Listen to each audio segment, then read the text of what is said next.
안녕하세요 여러분. 창의적 생활 코딩 2 초보자를 위한 데이터 사이언스 입문 2주차 강의를 시작하도록 하겠습니다. 지난 차시에서는 우리가 일상에서 혼용해서 사용되고 있는 데이터와 데이터, 즉 자료와 정보의 개념에 대해서 좀 더 정확히 한번 알아보았고요. 그 차이점에 대해서 정리를 해보았습니다. 현실 세계에서 측정해서 수집한 사실이나 값자료, 즉 무의미한 자료를 우리는 데이터 자료라고 얘기를 했었고, 이러한 데이터를 의사결정 시 유용하게 활용하도록 체계적으로 조직해 처리한 결과물, 즉 데이터를 가공해서 얻는 유의미한 자료를 정보라고 얘기를 했었습니다. 덧붙여 정보 주변에서 어떤 일이 일어나고 있는지 파악할 수 있는 능력을 우리는 지식이라고 말할 수 있다고 했고, 그러한 습득한 데이터로부터 얻는 정보에서 어떤 결과를 추론을 하고 현명한 결정을 하는 것을 우리가 일반적으로 지혜라고 얘기를 했었습니다. 따라서 우리가 오늘 이렇게 데이터 가공과 활용을 학습하는 것은 지혜를 얻는 과정이고, 오늘 여러분과 제가 이렇게 수업을 하는 이유 목적이라고도 말씀을 드렸습니다. 여하튼 이러한 4차 산업의 핵심인 데이터는요, 그 여러 가지 유형이 있는데 그 데이터 유형은 크게 출처를 기준으로 하는 내부형과 외부형이 있고, 그리고 자료의 척도에 따라서 범주형과 수치형이 있었습니다. 그죠? 그래서 범주형은 질적인 데이터, 숫자가 아닌 어떤 데이터 또는 범주형 데이터가 있다고 얘기를 했었고, 양적으로 수치로 표현할 수 있는 것을 수치형 데이터라고 얘기를 했었고요. 그리고 그 데이터가 체계적인 구조와 여부에 따라서 정형 데이터와 비정형 데이터로 나눌 수 있다고 얘기했습니다. 그래서 어쩌면 전통적인 데이터는 수치를 표현할 수 있는 텍스트 기반의 데이터와 그리고 이렇게 구조화된 정형적인 정형 데이터로 이루어졌는데요.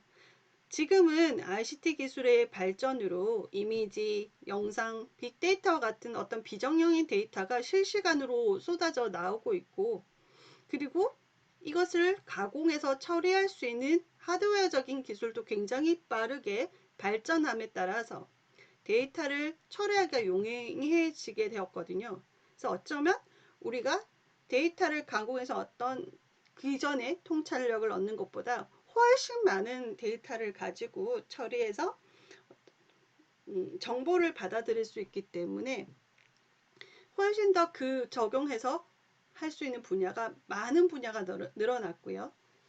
그리고 이러한 정형과 비정형 데이터를 분석해서 얻는 과학의 한 분야를 우리는 데이터 사이언스라고 얘기를 했었습니다.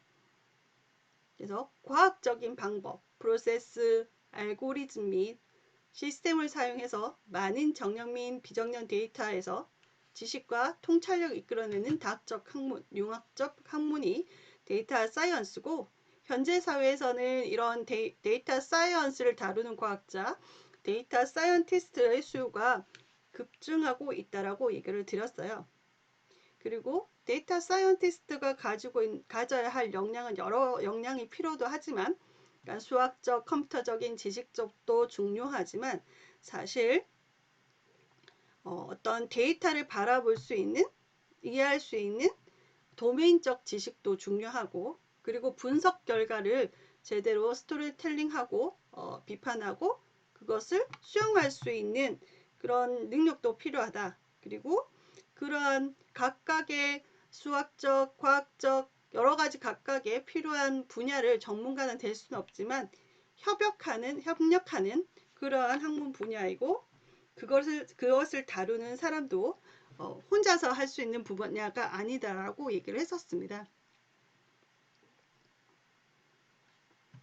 그리고 정보통신의 발전으로 실시간으로 생성되는 데이터를 의미와 목적에 맞게 가공하는 것을 우리가 데이터 분석이라고 얘기를 했었는데요.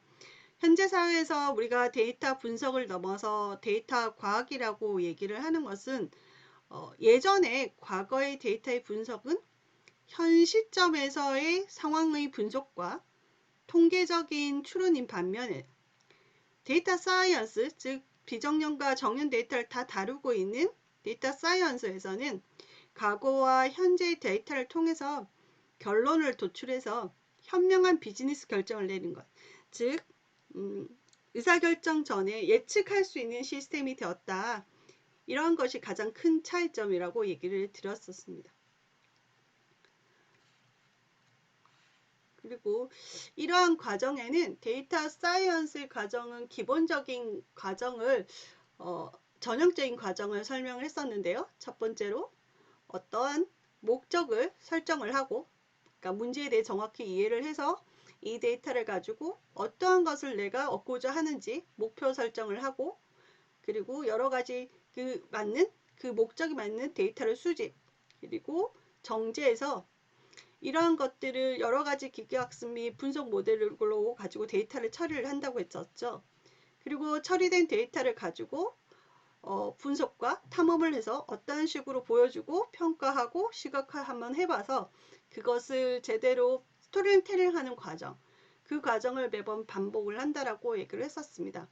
그래서 크게 목표를 설정하고 데이터를 수집하고, 그리고 데이터를 처리를 하고요. 그리고 데이터 분석과 탐험, 그리고 이 과정을 서로 공유하고 평가하는 단계다라고 얘기를 드렸었습니다. 그리고 우리는 여러 가지 데이터 사이언스에서 해당되는 프로그램과 그런 코딩 언어들이 많지만, 그 중에서 우리는 쉽게 우리가 접근할 수 있는 마이크로소프트사의 엑셀을 사용하게 되었고요. 그리고 좀 더 코딩할 수 있는 언어인 R을 가지고 데이터를 한번 분석을 한 학기 동안 한번 학습을 해보자 라고 얘기를 했었습니다. 자, 그래서 챕터 2에서는 데이터의 기술의 이해에 대해서 한번 학습해 보자 합니다. 왜 이렇게 데이터 사이언스가 중요하게 되었는지, 이 빅데이터가 기존의 데이터의 차이점과 그리고 이 빅데이터의 특징에 대해서 한번 정리를 해보고요. 실시간으로 넘쳐나는 데이터 바다에서 빅데이터가 어떻게 활용되고 있는지, 그리고 한번 그런 활용되고 있는 사례를 찾아보도록 한번 해보도록 하겠습니다. 순서는요, 빅데이터란, 그리고 빅데이터의 분석과 활용에 대해서 보고요. 특히 2-4장에서는 빠른 속도로 성장하는 어떤 빅데이터 사회에서 개인정보가 어떻게 다루어지고 있는지, 분명히 긍정적인 효과도 가져왔지만 반면에 감시사회나 개인정보 유출이라든가 사생활 침해 같은 부정적인 면도 등장을 하게 되었죠. 그래서 이렇게 상충되는 두 윤리적 이슈를 한번 고민하는 시간을 가지도록 하겠습니다. 들어가기 전에 이번 자시 학습 목표는요, 빅데이터의 개념에 대해서 한번 알아보고 빅데이터의 가치와 미래 사회 영향에 대해서 생각해 보는 시간을 갖도록 하겠습니다. 학습 내용으로는 빅데이터를 정확히 무엇일까요? 해서 3V라는 정의를 대해서 한번 알아보고, 활용과 그 빅데이터 시대의 우리 현재 시대의 빅브라더의 등장에 대해서 윤리적 문제를 앞서 말한 대로 다뤄보도록 하겠습니다. 2-1 빅데이터란 디지털 혁명과 SNS와 같은 소셜미디어의 등장으로 데이터가 급증하고 있고요. 그리고 어떻게 보면 빅데이터라는 단어가 매일매일 사업 전반이나 일상생활에서 회자되고 있습니다.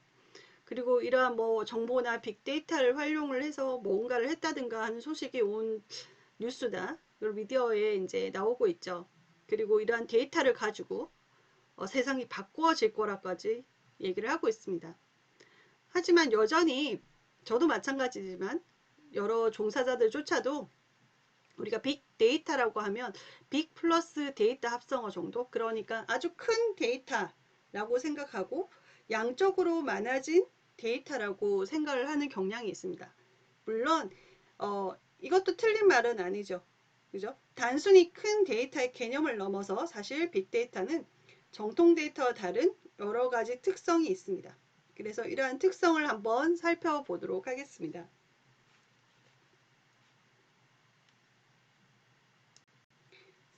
사실 빅데이터라는 용어를 한번 검색해 보면요, 기존 데이터베이스 관리 도구의 능력을 넘어서는 대량의 전용 또는 심지어 데이터베이스 형태가 아닌 비정형 데이터의 집합조차 포함한 데이터로부터 가치를 추출하고 결과를 분석하는 기술이다 라고 놓습니다. 이런 문구처럼 즉 기존의 데이터베이스로 처리하기 어려울 정도로 방대한 양의 데이터를 의미하기도 하지만 그 이후의 단어를 한번 보면요. 단어에서 의미하듯이 양적으로 큰 데이터이기도 하지만 빅데이터는 단순한 양적인 게 아니라 우리가 이것을 데이터를 활용을 해서 가치를 창출을 하듯이 그 과정에서 들어가는 모든 기술 자체를 의미한다라고 얘기를 하고 있습니다. 즉 데이터에서 information, knowledge에서 wisdom 같이 DIKW 데이터 사이언스의 어떤 가치 창출하는 목적에 해당되는 모든 기능들 전체를 의미하는 게 이 빅데이터라고 생각을 하면 되고 이것은 단순히 양적인 데이터에 증가된 양의 데이터가 아니라 이것을 이 데이터를 통해서 가치를 추출하고 결과를 분석하는 기술이다라고 기억을 해 두시길 바랍니다. 그러면 우리가 데이터라고 하는 것 그리고 빅데이터를 하는 것을 전통적 데이터와 비교를 해서 한번 설명을 하면요. 사실 우리가 데이터라고 얘기하는 것은 예전부터 있었고 아주 고대부터도 있었죠. 데이터를 가지고 나열을 해서 올해의 어떤 농사의 양을 정의를 해놨다가 그 내년에 이 농사된 양을 가지고 우리가 예산을 짠다든가 뭐 이런 경우도 사실 아주 오래전부터 우리가 일어났던 값들을 잘 보관해서 활용해서 뭔가를 의사결정을 하곤 했는데 사실 요즘에 저희가 지금 사용하고 있는 데이터라는 단어는 전통적인 데이터라고 하면 아마도 90년도에 우리가 컴퓨터가 일반화되면서 상용화되면서 나오는 값들이라고 생각하면 될 것 같아요. 그래서 쉽게 우리 엑셀을 가지고 우리가 정보화사에서 엑셀을 가지고 뭔가 활용을 해서 했던 그 시대에 관계형 데이터베이스가 나오고 하는 것들이 전통적인 데이터라고 생각을 하시면 될 것 같습니다.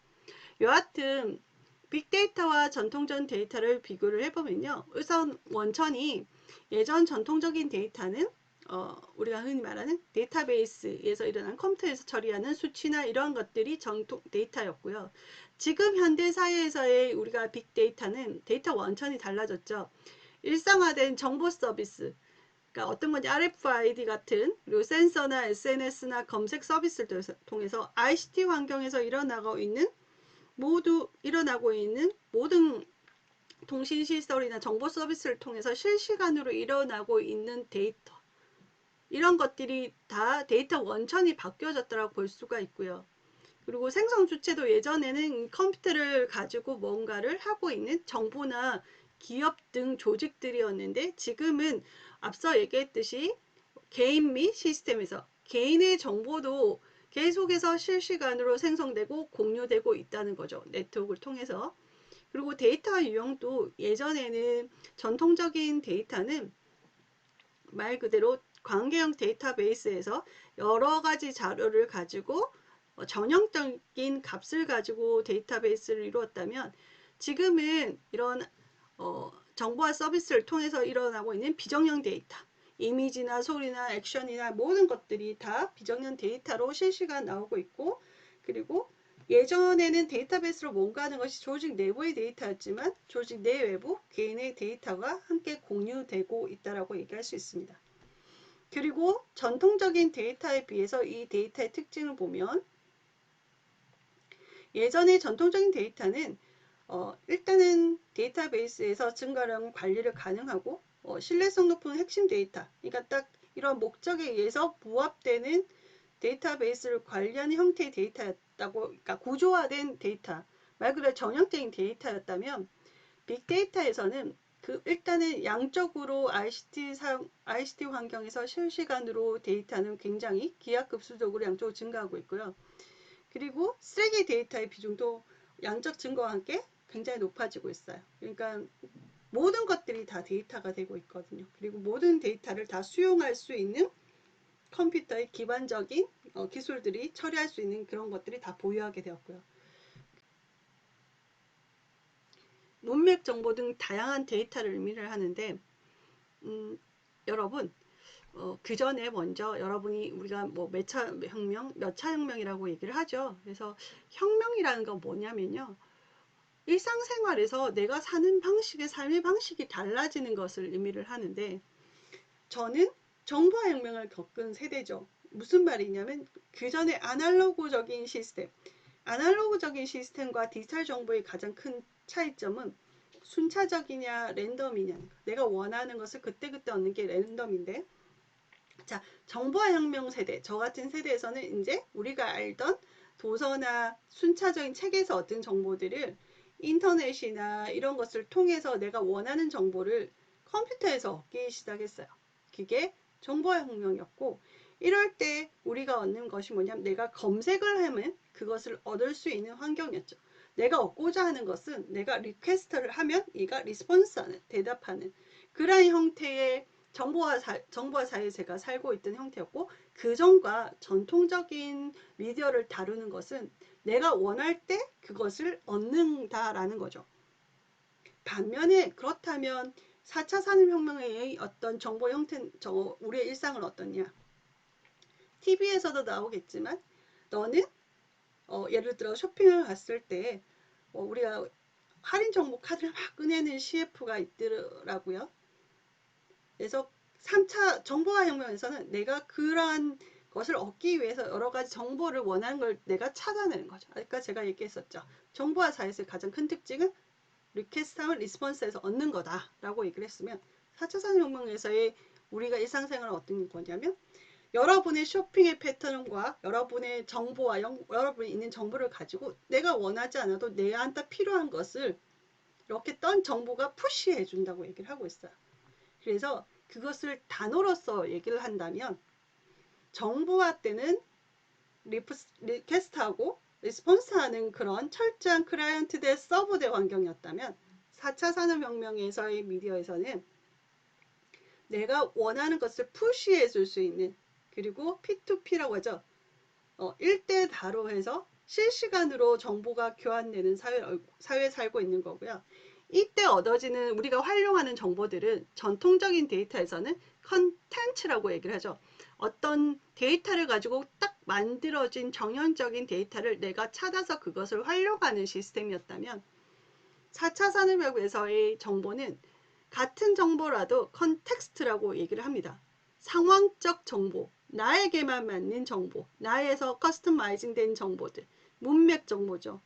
그러니까 이 순간 제가 단어 하나를 쳤을 때, 예를 들어서 내가 찾는 그 단어와 여러분이 찾는 단어가 물론 같은 단어였지만 분명히 찾고자 하는 목적도 다를 것이고, 그죠?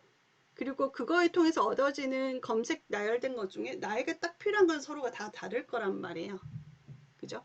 그래서 나에게 맞는 정보를, 컨텍스트한 정보를, 상황적 정보를 이렇게 푸시해서 주는 게 4차 산업혁명의 가장 큰 특징이고, 자, 그렇다면 내가 미디어를 이렇게 활용할 수 있는 환경이 바뀌었다는 것은 내가 생활이 바뀌었다는 걸 의미를 하고, 내가 앞으로 사는 삶의 방식이 바뀌어졌다는 걸 의미를 해요. 즉, 그게 혁명이 되는 거죠. 제가 수업 중에 갑자기 이렇게 얘기를 하는 것은, 데이터와 전통적인 데이터와 빅데이터를 이해하는 가장 큰 핵심 중에 하나가, 여러분, 이 컨텐츠와 컨텍스트의 차이라는 거, 그걸 좀 기억을 해 두시길 바랍니다. 좀 다른 내용이긴 하지만 여하튼 데이터의 특징은 문맥 정보고, 컨텍스트한 상황에 맞는 정보의 다양한 브라이어티한 데이터들이다 라고 기억을 해 두시고요. 그리고 데이터의 보유를 한번 볼 것 같으면, 전통적인 데이터에서는 정부나 기업 등의 조직이 데이터베이스를 운영을 했고요.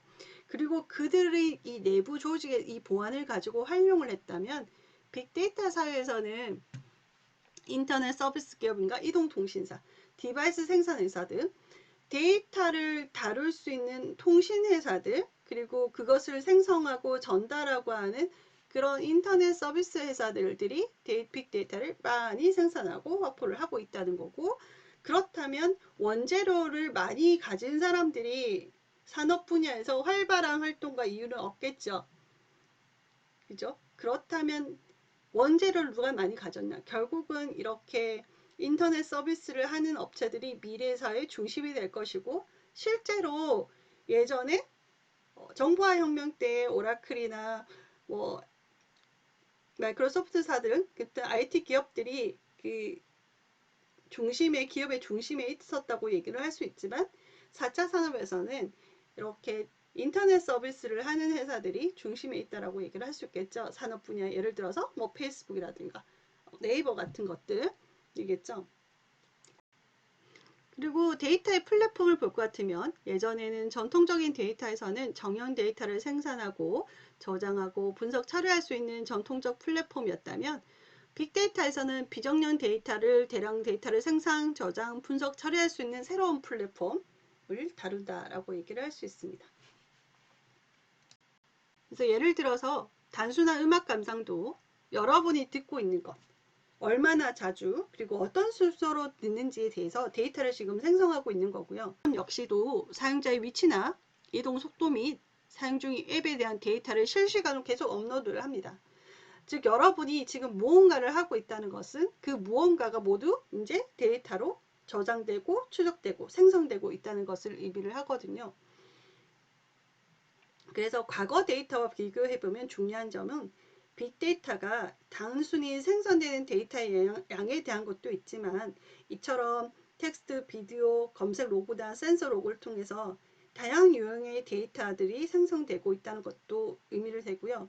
또 이렇게 생성된 것은 빠른 속도로 쏟아져 나오고 빠르게 처리된다는 것을 의미를 하고 있고 그것을 처리하고 있는 그것을 다루는 데이터를 보유한 사람들조차도 굉장히 다양해지고 있다라는 것을 의미를 하고 있습니다.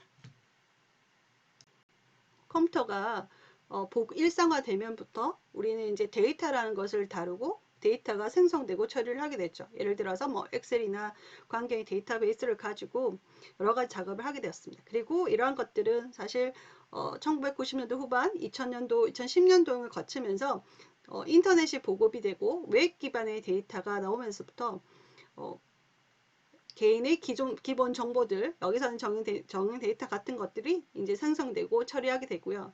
이때 우리가 흔히 말하는 인터넷 정보 회사들이 나오기 시작하죠. 야후나 아마존, 이베이. 이러한 기업들은 이러한 정보들, DB들을 가지고 개인정보를 가지고 굉장히 자기 산업 분야에 적용해서 막대한 양의 돈, 이윤을 얻게 됩니다. 이 이후로 2016년 이후로부터 보면 이제 모바일이나 센서 등 그리고 인터넷 오브 띵즈, 사물 인터넷이라고 하죠. 이런 IoT 기기들의 발달을 통해서 실시간 정보 서비스를 통한 막대한 양의 데이터들이 쏟아져 나오기 시작합니다. 지금 그림은 한 1분 동안 인터넷에서만 만들어지는 데이터 양을 표현한 그림인데요.